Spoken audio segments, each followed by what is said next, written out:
एक तू सच्चा तेरा नाम सच्चा। अनंत पृष्ठ 1054। सतपुरुष बाबा फुलसंदे वाले कहते हैं, हे परमेश्वर, तुमको क्या अर्पण करूं। ना कोई गंध है जीवन के आंचल में, ना फीका सा रंग ही। सांझ की लाली को समेटते समेटते मेरे हाथ काले पड़ जाते हैं।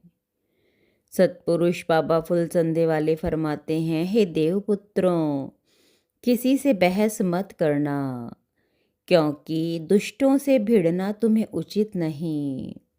उनके भीतर से तो वैसे ही पाप की बदबू आ रही है।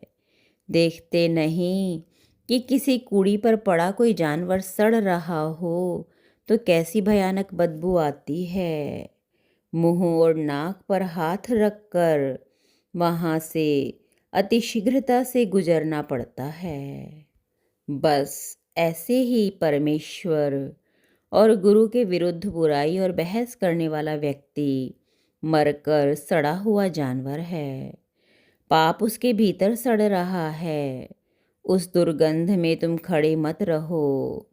नाक मुंह बंद करके आगे निकल जाओ। वहाँ खड़े रहना या बातें करते रहना उचित नहीं। हे मेरे चाहने वालों, मेरे अमृत सागर के निकट आओ, विनम्र बनो।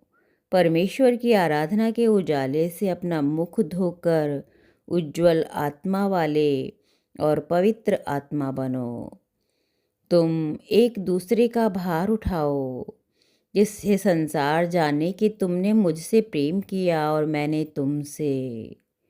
कलह मत करो, अप्रिय और क्रोध में सने वचन मत बोलो।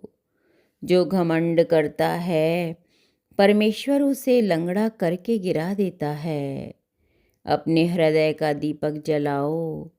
अगर दीपक जला है तो स्वतः ही तुम्हारे निकट उजाले की चाह रखने वाले लोग आवेंगे।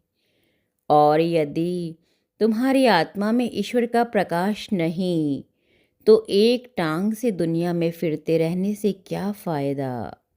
तुम्हें कोई भला न कहेगा। विश्वास के द्वारा परमेश्वर तुम्हारे भीतर निवास करता है। तुम एक दूसरे का आदर करो और प्रेम रखो तो ईश्वर की ज्योति तुम्हारे बीच प्रकट होती है। और यदि तुम अभिमान क्रोध कलह करो तो जानना, नरक की प्रेत आत्माओं ने तुम्हें चपेट में ले रखा है। और बिना मेरे वचन को माने तुम उनसे ना छूट सकोगे। अतः तुम मेरे प्रेम रूपी अमृत सागर से एक घूंट अमृत पियो। तुम पवित्र हो जाओगे, तुम धन्य आत्मा हो जाओगे। तुम अगर मेरे वचन में चलो तो तुम परमेश्वर की राह में हो, अमृत में हो।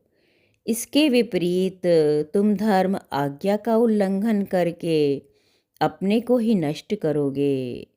मैं तुम्हारे लिए प्रार्थना करूँगा कि वह परमेश्वर तुम्हारे मार्ग में फूलों को बिछावे और सभी बिखरे हुए कांटों को चुग लेवे।